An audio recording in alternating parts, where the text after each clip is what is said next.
In this video today, we're going to be doing a demonstration of our 3D printed bath bomb mold, which is our square waffle. And that consists of a bottom plate, an outside shell, and a top plunger. So start by taking your bottom plate, putting it on the bottom, take your outside shell, place it on the top, and just start filling. You can make this as thick or as thin as you would like, and that's why we have the plunger. I like to fill this roughly about 3/4 of the way up to the top.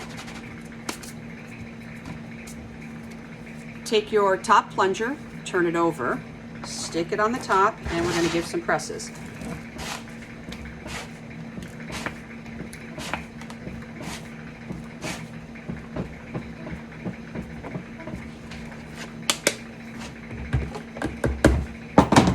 Take your spoon and do some taps around your outside shell. Taps on the top plunger. Turn it over and some taps on the bottom plate. Straight up and off the bottom plate. Fingers on the underneath side of your plunger and put your thumb on the top of the shell. You're going to push up with your fingers, down with your thumb.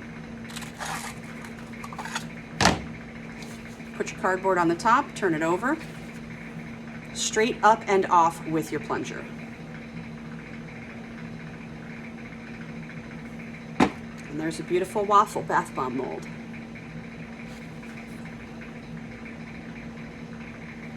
Again, you can make this as thick or as thin as you'd like. So if you guys would like to purchase this or any other mold that we have for sale, you can find them all on soap-chef.com.